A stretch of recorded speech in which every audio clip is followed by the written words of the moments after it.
వరసాని గారు, నమస్తే సార్. ఎలా ఉన్నారు? అందరికి నమస్కారం. పర్వాలేదండి. అక్కడ వామపక్షాలు చేస్తున్న ఉద్యమాల్లో గాని, తర్వాత అంగన్వాడీ ఉద్యమాల్లో మున్సిపల్ కార్మికులు న్యాయమైన కోరికలున్నాయి. దాని సాధన కోసం వాళ్ళు అనేక చూస్తున్నారు కదా! మీరు చాలా రోజుల నుంచి వాళ్ళు తపన పడుతున్నారు. ఒక ఉద్యమిస్తున్నారు, ఘోషిస్తున్నారు. వాళ్ళందరికీ సంఘీభావం తెలియజేసాం. అలాగే ఈ భూ యజమాని చట్టం ఏదైతే వచ్చిందో దిక్కుమాలిన చట్టం ఒకటి తీసుకొచ్చి ఏమైనా గొడవలైతే కోర్టులకు అధికారం లేవంట. ఒక జాయింట్ కలెక్టర్ నిర్ణయం చేసి కోర్టుకి వెళ్ళడానికి కూడా అధికారం లేదని ట్రిబ్యునల్ అని పెట్టేశారు. 26 ట్రిబ్యునల్స్ వస్తాయంటే 520 కోర్టులోనే చేయలేని 26 ట్రిబ్యునల్స్ ఎలా చేస్తాయో తెలియదు. వాటి మీద కూడా మాట్లాడి అలాగే అన్ని చోట్ల ప్రత్యేక హోదా విభజన హామీలు ఖచ్చితంగా ఉండాల్సిందే రాయితరాలని చెప్పి తిరిగి వచ్చేవండి. యాహ్! సార్ ఇప్పుడు అంటే అన్ని టాపిక్స్ కవర్ చేస్తాను. కానీ ప్రస్తుతం హాట్ టాపిక్ ఏంటంటే సీఎం రమేష్ గారు మనకి వైఎస్ షర్మిల గారి ఆహ్, వెనకాల ఉన్నారు. అలాగే తెలుగుదేశం పార్టీ తరపునే ఆయన మన ప్రశాంత్ కిషోర్ గారొచ్చినా గాని చంద్రబాబు నాయుడు గారిని కలవడానికి అలాగే షర్మిల గారు ఇడుపులపై ఎళ్ళినా, ఢిల్లీ ఎళ్ళినా మొత్తం ఈ ప్రైవేట్ జెట్లు అరేంజ్ చేస్తుంది ఆయనే అని ఒక రూమర్ వస్తుంది. అందులో నిజం ఎంతుంది సార్? బాగా రిసీవ్ చేస్తున్నారండి కార్తీక్ గారు. ఒకటి అది వచ్చింది మీకు తెలుసు, వచ్చిందని తెలుసు. సివిలేషన్ డిపార్ట్మెంట్ ఏదైతే ఉందో వాళ్ళ పేర్లు కూడా ఇచ్చేసింది రమేష్ గారు. Ritwik green energy provides flight అది. సరే నేననేది అది ఫ్లైట్ అది తీసుకోవచ్చు అని మనం చెప్పొచ్చండి ఎవరిని తీసుకోవచ్చు. ఆ ఫ్లైట్‌ని రేపొద్దున సజ్జల రామకృష్ణ గారు తీసుకొని వెళ్ళొచ్చు. ఎళ్ళరనుకోండి చెప్తున్నాను. సంబంధించుకున్నా సరే ఖచ్చితంగా వ్యూహం సినిమా 2 పార్ట్‌లుగా తీశారు. వ్యూహం సినిమా రామ్ గోపాల్ వర్మ గారు తీస్తే చంద్రబాబు నాయుడు గారు మిగతా 3, 4, 5 పార్టీలు ఈయన తీసేటట్టు కనపడుతుందండి ప్రాక్టికల్‌గా. అది సినిమా అయితే ప్రాక్టికల్‌గా. మైండ్ గేమ్ స్టార్ట్ చేశారు. మొన్న ప్రశాంత్ కిషోర్ గారి దెబ్బకి అటైపోయింది. రెండోది సి. రామచంద్రయ్య గారు కాంగ్రెస్ తెలుగుదేశం పార్టీ చాలా చేసింది ఆయనకి. ఆయన ప్రజారాజ్యంలోకి వెళ్ళిపోయారు. అక్కడి నుంచి ఇప్పుడు కాంగ్రెస్ పార్టీలో మళ్ళీ ఎమ్మెల్సీ ఇచ్చి చాలా గౌరవమైన వైఎస్ఆర్ కాంగ్రెస్ పార్టీ ఇచ్చారు. ఆయన వచ్చేసి ఇవాళ తెలుగుదేశం అప్పులైపోయింది, తెలుగుదేశం కాపాడాల్సిందని చెప్పి ఆయన ఇవాళ చేరారు. దాడి వీరభద్రరావు గారు అంటే చాలా మంచి లీడరు, ధైర్యం లీడరు. సరే ఆయన కొంతమంది అవుట్డేట్ కోసం ఐ డోంట్ థింక్ సో అండి. వాళ్ళు కొన్ని వ్యాఖ్యలు చూశాను. ఇవన్నీ ఒకటైతే మొత్తం ఇవన్నీ ఒకటైతే షర్మిల గారితో ఇప్పుడు చంద్రబాబు నాయుడు గారు ఆడిస్తున్నారా లేకపోతే మిగతా ఆడిస్తున్నారు కదా, లేకపోతే చంద్రబాబు నాయుడు గారు యొక్క ఇది లేకుండా ఉంటే ఆవిడ రారండి ఇక్కడికి. ఆయన చాకచక్యం లేకుండా ఉంటే రారు. ఎందుకంటే ఒక మొండివాడు రాజు కంటే బలవంతుడు మొండివాడే రాజు అయిపోయాడు. ఆ ఢీకొనటం అనేది సామాన్యం కాదు. అందువల్ల చంద్రబాబు నాయుడు గారు ఎవరేమనుకున్నా ఆయన పార్టీ పెట్టింది చారిటీ కోసం కాదు. జగన్మోహన్ రెడ్డి గారు చారిటీ కోసం, దేశ కోసం పెట్టారనుకుంటే నమ్మటానికి చెవిలో పూలు పెట్టుకుని ఇద్దరు పెట్టారంటే క్యాబేజీ పూలు పెట్టుకుని సిద్ధంగా లేదు. ఆయన ఊహం ఆయన వేస్తారు, ఈయన ఊహం కూడా వేసి ఉంటారు. నేను చూడలేదు ఇద్దరి మధ్య ఏం జరిగిన సంభాషణ చెప్పలేం కాబట్టి క్లియర్ కట్గా మీరు చెప్తున్న వివరాలు ఆ ఫ్లైట్ రమేష్ గారి దగ్గర అన్ని జరిగింది కాబట్టి వాళ్ళు అద్దె తీసుకున్నారని చెప్పినా సరే బహుశా నెంబర్ ఆఫ్ ఆస్పెక్ట్స్ వల్ల జరిగి ఉంటుందండి. ఓకే. సార్ ఇప్పుడు మనకి షర్మిల గారి ఎంట్రీ దాదాపుగా ఖాయమైనట్టుగానే అనిపిస్తుంది. ఇప్పుడు ఢిల్లీలో గూడా ఉన్నారు మనం మాట్లాడుతున్నప్పుడు. షర్మిల గారు కాంగ్రెస్‌లోకి రావడం వల్ల ఎవరికి దెబ్బ? 100కి 10 ఓట్లు గనక 100కి 10 ఓట్లు గనక కాంగ్రెస్ పార్టీకి షర్మిల గారి వల్ల వస్తే 7 ఓట్లు, కనీసం 7 ఓట్లు వైఎస్ఆర్ కాంగ్రెస్ పార్టీ ఓట్లే. ఒక 2 ఓట్లు యాంటీ ఎస్టాబ్లిష్మెంట్ ఏదైతే ఉందో అది తెలుగుదేశం పార్టీకి వెళ్ళే ఓట్లు 2 ఇటు ఉండొచ్చు. ఆ 2% ఆలుకోపోయినా 7% మాత్రం స్పష్టంగా వైఎస్ఆర్ కాంగ్రెస్ పార్టీకి దెబ్బని చెప్పండి. ఎవరికి వాళ్ళు సంబంధించుకుంటున్నారు. కొంతమంది విశ్లేషకులు చెప్తున్నారు. ఇప్పుడు ఎక్కడ పడితే అక్కడ విశ్లేషకులు ఉన్నారు. నేను అందుకనే ఒక ఉద్యమం ప్రస్తావించి చూసినప్పుడు సరే అందులో కొంతమంది విద్యలు ఉన్నారు, నేను కాదంటలేదు. దాదాపు కుప్పలకు వందల మంది విశ్లేషకులు టీవీల చుట్టూనే ఉన్నారు. చూసాను మీరు యూట్యూబ్ చుట్టూ. ఇది జగన్ గారు ప్రయోగించిన బాణం. జగన్ గారికి కావాలని చెప్పి ఆర్కేని పంపించారు. కోవర్ట్ని కూడా చూశారు చాలా మంది మాట్లాడతాం. ఐ డోంట్ థింక్ సో అండి. బికాస్ ఆ బాణాన్ని తిరిగి ఎవరికాళ్ళు తన మీద వేసుకోరు. అందువలన నేను అనుకుంటున్నాను ఔపారిటిస్ట్ లేకపోతే మిగతా ఉన్న గ్రేప్ అండ్ కమ్యూనికేషన్ కానీ ఇది అన్నా చెల్లెల మధ్యన ఆస్తి తగాదాలు, ఒక పదవి తగాదా. అన్న జైల్లో ఉన్నప్పుడు బయట తిరిగిన శర్మ గారు ఆస్తి పంచడం కానీ ఒక ఢిల్లీలో ఎంపీగా ఒకవేళ ఆవిడ కోరుకుంటాం తప్పేంటి? కోరుకుంటాం తప్పేంటి? కవిత గారిని పంపించారు. కరుణానిధి గారు తమ ఆ, కుమార్తెను కనిమొళి గారిని పంపించారు. నేను కూడా వెళ్ళాలని కోరుకుని ఉండొచ్చు ఆవిడ కేంద్ర స్థాయిలో. కానీ జగన్మోహన్ గారు రెడ్డి గారు ఇంకో పవర్ సెంటర్ని అలౌ చేయరు. Is very well aware that she stubborn. Sharmila garu as far the information outside మనం ఉంది పరిచయం లేదు. మిగతా వాళ్ళు చెప్పింది చాలా స్టబ్బన్ లేడీ షీస్. అందువలన అది ఇంకో పవర్ సెంటర్ ఇష్టపడరు ఆయన. అందువలన జరిగి ఉంటుంది అది. బట్ అదే కనుక ఆస్తి గారు సెటిల్ అయిపోయి ఉంటే ఆవిడ వచ్చి ఉండేవారు కాదు కదండి. అంటే ఆస్తి తగాదా ఒకటి, 2 పదవి ఒకటి. వివేకానంద రెడ్డి గారి మరణం కూడా కీ రోల్ ప్లే చేసి ఉండొచ్చా? నేను ఒక్కట చెప్పమంటారా మీకు? చెప్పండి. ఆ తర్వాత కూడా ఏం జరిగింది, వెంటనే అదే రోజు కనుక మరణం కనుక ఈ రోజు పే చేస్తే అదే రోజు బయటకు వచ్చి ఉండేవారు కదా.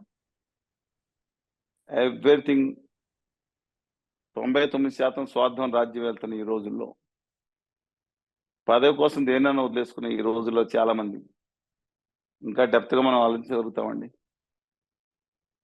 ఇవాళ సునీత గారు ఇవాళ ఇంకోటి కూడా చెప్తున్నాను. ఇది జగన్మోహన్ రెడ్డి గారికి ఎందుకు దెబ్బ అంటే మైండ్ గేమ్ లో, ఓట్లని కాదు మైండ్ గేమ్ లో కూడా దెబ్బే. ఎందుకంటే నందమూరి వారి కుటుంబాన్ని ఎన్నోసార్లు కాంగ్రెస్ పార్టీ కానీ మిగతా కానీ సరే వాళ్ళు చీల్చారా వీళ్ళు వెళ్ళారా మీరు చూశారు. దగ్గుబాటి వెంకటేశ్వరరావు గారు నిన్న కాక మొన్న 2019 ఎన్నికల్లో వాళ్ళ శ్రీమతి గారు భువనేశ్వర్ గారు భారతీయ జనతా పార్టీ జాతీయ స్థాయిలో పదవులు ఉంటే ఆయన పర్చూరు నియోజకవర్గంలో వైఎస్ఆర్ కాంగ్రెస్ పార్టీ అభ్యర్థి కింద హితేష్ చంచురామ్ గారు వాళ్ళ కొడుక్కి యుఎస్ సిటిజన్షిప్ ఏదో ఇష్యూ ఉంటే ఆయన పోటీ చేశారు. వాళ్ళ మిస్సెస్ ఏమో బీజేపీ జాతీయ నాయకులు గారు ఉన్నారు. అంతకుముందు కాంగ్రెస్ లో 10 ఏళ్ళు శారగానే మంత్రి పదవి వచ్చింది, కొన్నాళ్ళకి బ్రహ్మాండంగా 10 ఏళ్ళు మంత్రి పదవి ఉన్నారు. సమేకత నేను వారి వ్యక్తిగతంగా చాలా గౌరవంగా ఉంటారు. వ్యక్తిగతంగా కానీ ఏం మాట్లాడిన విధానపరంగా మాట్లాడుతున్నారు. వెళ్ళారు. హరికృష్ణ గారు ముక్కుసూటి మనిషి, కల్లా కప్పడం తెలియని మనిషి, బోళా మనిషి. ఆయన తర్వాత రిలీజ్ అయ్యి అన్న తెలుగుదేశం పార్టీ పెట్టి డిజాస్టర్ చూశారు. బట్ బయటికి వెళ్ళిన మంచివాడు. నారా రామూర్తి రెడ్డి గారికి అంటే చంద్రబాబు నాయుడు గారి తమ్ముడు గారికి సీట్ లక్ష్మీభారతి గారు ఇప్పించారు, కావాలని పవర్ సెంటర్ చెక్ వేస్తారని ఆ రోజు విన్నారు చాలా కాలం. 94లో తర్వాత రెండోసారి సీట్స్ రావటం, తర్వాత కాంగ్రెస్ కి తీసుకెళ్ళటం. అంటే చంద్రబాబు నాయుడు గారి కుటుంబంలో కూడా కాంగ్రెస్ పార్టీ ఆ రోజు ఇన్వాల్వ్ ఏంటండి. అందులో వాళ్ళ తమ్ముడు కూడా కొంత ఉండొచ్చు. ఈ నేపథ్యంలో చంద్రబాబు నాయుడు గారు ఊరుకుంటారని రిటర్న్ గిఫ్ట్ ఇవ్వాలి కదా అనుకుండొచ్చు ఫస్ట్ టైం. ఇంకోటి ఇంతకుముందు వివేకానంద రెడ్డి గారి కుమార్తె అల్లుడు గారు కూడా తెలుగుదేశం పార్టీ టికెట్ ఆశించారని చాలాసార్లు వచ్చింది పత్రికలు. ఇప్పుడు లాంగ్ బ్యాక్ వారు తప్ప ఇంకెవరో దాదాపుగా ఇంకొకళ్ళు ఎవరు ఉన్నారు దూరం తప్ప ఎవరు వైఎస్ఆర్ కుటుంబ సభ్యులు ఎవరో కూడా తెలుగుదేశం చూడలేదు. ఇవాళ ఇది కదలిక. సరే విజయసాయి రెడ్డి గారి బావమరిది గారు ద్వారకానాథ్ రెడ్డి గారు అనుకుంటా వారు కూడా వస్తున్నారు కదా. వారికి ఇంతకుముందే కాంగ్రెస్ తెలుగుదేశం పార్టీ ఎమ్మెల్యే. అందువలన ఇవాళ వారి సంగతి వదిలిపెట్టినా మిగతా విషయాల్లో మాత్రం ఇది కుదుపుకు లోనవుతుంది. జగన్మోహన్ రెడ్డి గారు, భారతి గారు దీన్ని ఎలా ఫేస్ చేస్తారని వాళ్ళ ఇష్టం. కానీ ఆంధ్రప్రదేశ్లో ముఖ్యమైన విషయం చూశానండి మీడియా, మీరు కూడా అడిగారు. ఖండాంతరాల సప్త సముద్రాల అవతల కూడా మీరు దీని మీద ఇంట్రెస్ట్ చూపించారు. Because public is rotating towards this. లేదు, అది కూడా చేద్దాం. కాదు కదా, వాళ్ళ మిగతా సమస్యలు ఉంటే వీళ్ళు సక్సెస్ఫుల్ గా, మీరు కాదండి సక్సెస్ఫుల్ గా 99% మీడియా మేము ఎక్కడికి వెళ్ళే వాళ్ళ మీరు ఈ సమస్య మీద ఏంటని దీని మీద మాట్లాడు. Talk of the town, burning issue, trending అన్నీ అదే నడుస్తుంది. అందువలన తప్పకపోవచ్చు. దురదృష్టం ఏంటంటే వీళ్ళ భావోద్వేగాలు, వీళ్ళ కుటుంబ సమస్యలు, వీళ్ళ కుటుంబ తగాదాలు, వీళ్ళ బూత్ అంటే వీడు కాదు రాజకీయ నాయకుల బూతులు, వీళ్ళు ఇటో చర్చ ఇద్దరు ఫీటింగ్ పెట్టి చర్చలు అందరూ పెట్టిన సంగతి మాట్లాడుతున్నా. ఇదే ఆంధ్రప్రదేశ్ రాష్ట్రం ఎంటర్టైన్మెంట్ ఇదే కొంతగా మారిపోయిందంటే బాధాకరంగా ఉందండి నాకు. Sharmila garu, please tell me what the contribution of Sharmila garu to what special category status and implementation of all the issues given at the time of verification of the state of Andhra Pradesh as per APR or 2014. Please tell మీ అండి, మా మీద చంద్రబాబు నాయుడు గారి హయాంలో జరిగినప్పుడు ఏ రోజన్నా సంఘీభావం ప్రకటించారా? మమ్మల్ని arrest చేసినప్పుడు కానీ ఢిల్లీలో మేము చేసినప్పుడు ఏ రోజన్నా సంఘీభావం ప్రకటించారా? జగన్మోహన్ రెడ్డి గారు వచ్చిన తర్వాత తెలంగాణ నేను రాజశేఖర బిడ్డ నిజంగా అప్రిషియేట్ చేయాలి. ఎక్సెప్ట్ కేసీఆర్ గారి కుటుంబ సభ్యుల మీద ఆ నాయక్ గారని ఒక ఎమ్మెల్యే గారు శంకర్ నాయక్ గారు అనుకుంటా, అలాగే రేవంత్ రెడ్డి గారి మీద అనుచిత కొంచెం దాటే విమర్శించిన శర్మ గారు తప్ప మిగతా చోట్ల ఎంత పట్టుదలతో రాజశేఖర రెడ్డి కూతురు కాబట్టి అంత పట్టుదలతో యాత్ర చేశారు. నేను వైఎస్ఆర్టీపీ పెట్టింది ఇక్కడ కోసమే. నేను ఇక్కడే పెళ్లి చేసుకున్నా, ఇక్కడే పెరిగా, నా పిల్లల్ని ఇక్కడే కన్నా, నాకు మొత్తం నా జీవితం సర్వం ఇక్కడే అని చెప్పిన ఆవిడ. నాకు ఆంధ్రాతో సంబంధం లేదని చెప్పిన ఆవిడ. ఒకవేళ వస్తే ప్రజల జ్ఞాపశక్తి మీద కోల్పోతారని, మతిమరుపు మీద అపారమైన నమ్మకం ఉండాలి. నేను వాళ్ళని తప్పట్లా. వారు హోదా ఉద్యమంలోకి వస్తే ఖచ్చితంగా ఆహ్వానిస్తాం. సోనియా గాంధీ గారు చేసిన ఆవిడ బర్త్డే రోజు గిఫ్ట్ ఇచ్చి తర్వాత ఏం లేకుండా ఆంధ్రప్రదేశ్కి బిల్లో పెట్టకుండా, ముఖ్యమైన పెట్టకుండా చేసిన ఆ అన్యాయం చాలా దారుణమైన అన్యాయం అండి. ఆ రోజు వీళ్ళేదో చెప్తున్నారు అన్ని కోట్లు ఇచ్చారు, లక్షల కోట్లు ఇచ్చారు, తెలియదంటే మాకు చర్చి పెట్టండి చెప్దాం. కానీ రాహుల్ గాంధీ గారి మీద నాకు నమ్మకం ఉందండి. ఆయన కళ్ళల్లో చూసిన తర్వాత నిజాయితీ కనపడింది. ఢిల్లీలో మేము కలిసి సభలో పాల్గొన్నప్పుడు కానీ, వారు భారత్ జోడో యాత్ర సందర్భంగా మంత్రాలయం దగ్గర కలిసినప్పుడు కానీ ఖచ్చితమైన నిజాయితీ ఉంది. అమ్మ చేసిన పొరపాటున సరిదిద్దటానికి తాను అధికారంలోకి వస్తే తాము కాంగ్రెస్ పార్టీ మొట్టమొదటి సంతకం దీని గురించి అని చెప్పడం జరిగింది. మీరు చూశారు. అందువలన నా అభిప్రాయం ఏంటంటే, డెఫినెట్ గా వారు రాజకీయాల్లోకి రావచ్చు, మనకు వద్దని ఈ రాష్ట్రంలో వెళ్ళొచ్చు, పక్క రేపొద్దు నుంచి కర్ణాటకలో చేశానని చెప్పొచ్చు. Nothing wrong in that. Let us invite. మనం కానీ విషయం ఏంటంటే, దయచేసి ఇంతకుముందు ముఖ్యమైన పార్టీలు ఏదైతే ఉన్నాయో ఆ పార్టీలు అందరూ ఆంధ్రప్రదేశ్ ప్రజల జీవితాలతో ఆడుకున్నారు. వాళ్ళ రాజకీయ ప్రయోజనాల గురించి ప్రత్యేక హోదా విభజన దాంతో భావితరాల భవిష్యత్తు అండి ఇది. పైనుంచి విష్ణుమూర్తి దిగి వచ్చిన ప్రత్యేక హోదాలో రాయితీలు కనుక లేకపోతే ఇబ్బంది పడుతుంది. అన్ని రాష్ట్రాలకు వచ్చేటట్టు మన రాష్ట్రం కూడా ఇంకో కార్లు కంపెనీ కూడా, ట్రక్ కంపెనీకి మొత్తాన్ని రాయితీలు ఇచ్చేసి మొత్తం ఇస్తా అంటే రావచ్చు కొన్ని. కానీ సాఫ్ట్వేర్ నేను ఒక్కసారి చెప్తాను, అదేం 10 ఏళ్ళు పట్టదో. మీరు ఆల్రెడీ ఆ రంగంలో ఉన్నారు. చంద్రబాబు నాయుడు గారు అధికారంలోకి వచ్చేటప్పటికి 1000 కోట్లు దాదాపు ఉంటే మే 29 ఆయన దిగిపోయే ఆఖరి రోజు కూడా దాదాపు అంతే ఉంది. అది సైబరాబాద్ నిర్మాత ఘనకీర్తి కలిగైనా డెఫినెట్ గా ఆయన ఫౌండేషన్ ఎవరేమన్నా కాదనుకున్నా, ఈ తెలుగు రాష్ట్రం హైదరాబాద్ లో ఒక సైబర్ యాక్టివిటీ పెరగటానికి కానీ డెఫినెట్ గా ఆయన వేసిన ఫౌండేషనే ముఖ్యమైన ప్రధానమైన కారణం. అలాంటి ఆయన ఇక్కడికి వచ్చిన తర్వాత ఏమో 5 ఏళ్ళు 6 ఏళ్ళు పట్టదు, 10 ఏళ్ళు పట్టిందని. అన్ని సంవత్సరాల నుండి ఏం చేయలేకపోయారు. మరి ఎవరైనా అని చెప్పి నేనేదో పొడి చేస్తానని వచ్చి ఈయన కూడా వచ్చి గౌతమ్ గారు కొంత ప్రయత్నం చేస్తుంటారు. తర్వాత వచ్చిన కోడిగుడ్లు ఫ్యాక్టరీ అమర్నాథ్ గారు, మరి వారు ఏం కోడిగుడ్లు తీసుకొచ్చారో సాఫ్ట్వేర్ది, వారు కోడిగుడ్లు ఏం పదగలేదు అనుకుంటా. ఇక్కడికి మాత్రం 1840 కోట్లు మొన్నటి వరకు రికార్డు వచ్చిందండి. ఆ పక్కన ఒరిస్సా అంత ఉంది, ఏదో చండీగఢ్ అంత ఉంది, ఎంత సిటీ అండి. ఆఖరికి హిమాచల్ అక్కడ ఉన్నాయి, ఈ ఎంత ఉన్నాయి. ఆంధ్రప్రదేశ్ అంత అండి 1900 కోట్ల.